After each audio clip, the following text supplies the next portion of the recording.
All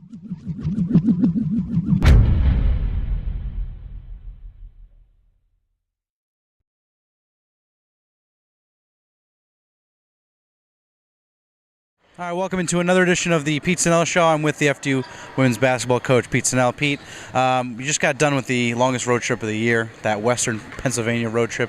You split the two games, first at St. Francis and then against Rob Morris on Monday. Let's break them down one by one. St. Francis, a 13-point victory. You held the second leading scorer in the NEC, Alexa Hayward, to under 10 points for the first time all season. Yeah.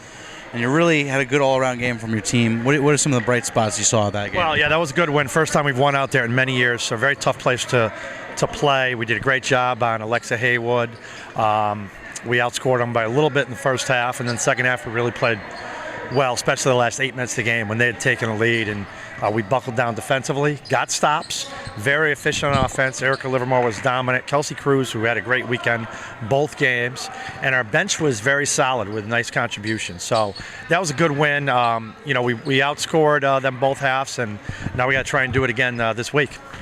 Kelsey Cruz definitely was in the running for Player of the Week. She and Erica Livermore put up 23 apiece in that game. And then on Monday, she had 19 to lead the team, but it was a loss at Rob Morris. You yourself told me before the show how tough they are to beat in Moon Township. The last team to beat them was, in conference, was FDU 2 years ago. But it seemed that you did a good job against their starters. Yeah. No one really had a good game in the starting lineup, but their bench, everyone kind of came off and chipped away a little bit. But in the second half, you did outscore them. So there were some bright spots in the second half. Give me some thoughts on that. Well, exactly. They're very tough at home. No one's beaten them there since we beat them 2 years ago. It's a long winning streak they have. They also have a great in-conference winning streak right now as they've won 7 in a row. So they're looking like as good as any team in our league. They're very big. They're a very good shooting team, and they're extremely deep. You're right, and we needed our bench to play well, and their bench played really well, and that was a big difference. But we got them again, a very unique situation. We played team back to back, and now we got them at home, and we do have to find a way to play better, cut our turnovers down, not give them so many open threes, and then play like we did in the second half, where we outscored them, a little bit more attacking mindset, getting in the paint, and just really making shots. And the group that played in that second half was very solid. Now, we've highlighted some freshmen this season. We've highlighted Rainey Cox in the beginning of the season, where she came in and was a bit of a defensive catalyst for you guys, moved into the starting lineup, but she was been out with an injury, just starting to come back.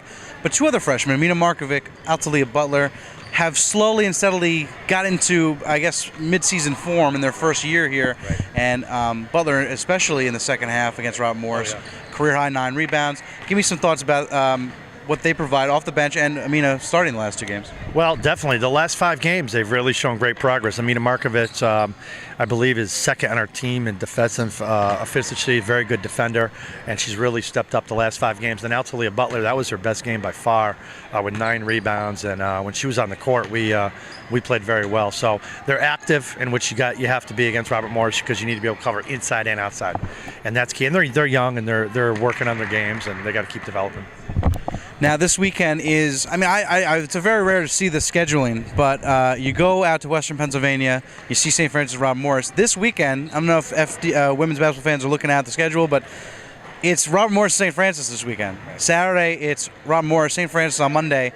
Now, I know you've said before the show that you've seen this kind of thing before, but what's your biggest takeaway? I mean, do you like seeing an opponent right away because you kind of know them so quickly, or is that a detriment to the matchup?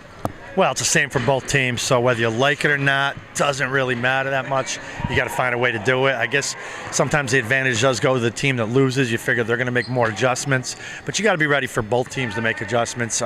Take a look at the tape, see what worked, see what didn't work, see what you can add in, and then see how you can play better. And you're right, though. It's like it can be tricky because you just played this team a few days ago. Right. You see him 5 days ago, a week ago. So let's start with Rob Morris on Saturday. It's part of a doubleheader here at Stratus Arena. This is that matchup where FDU coming in as the loser from the previous matchup on the road. But what kind of adjustments do you need to make to overturn that matchup from Monday? Well, we got to look at what we did in the second half when we outscored them and see if we can keep that momentum going. But really, we got to do a better job on the shooters. Got to take away their three-point shots. They hit a lot of threes in the first half. Then in the second half, we got to do a better job on their screen and roll. So we got to figure out how to defend it because they got their posts got a lot of layups, especially their backup centers did a great job. But they'll have some twists and some adjustments that they're going to make, so we have to be ready for that. St. Francis on Monday. Now, you did a tremendous job against Hayward. She shot a season low in points, first time under 10, like I said. Really seemed out of sorts, and it really did a good job on the whole team, especially in the second half when you came back when they were leading. But how do you make sure this week to do the same things you do while they are trying to obviously make adjustments themselves? Well, Alexa Hayward's going to get points. I mean, we have to prepare for her. She's at 7 30-point games. She could come in here and get 30, and it wouldn't even be hard for her to do that. So we have to expect her to do something like that and still find a way to beat them. There's other ways we can play better. We got to be a little bit more efficient and cut some of our turnovers down, shoot the ball a little better, try and stop some of the other guys. But she's going to get her points, and we got to be prepared for that. She could get 30, she could get 40, and we still have to find a way to compete and make it a good game, or even when she's on. All right, Pete, appreciate it. Best of luck this weekend. Thanks, Ryan.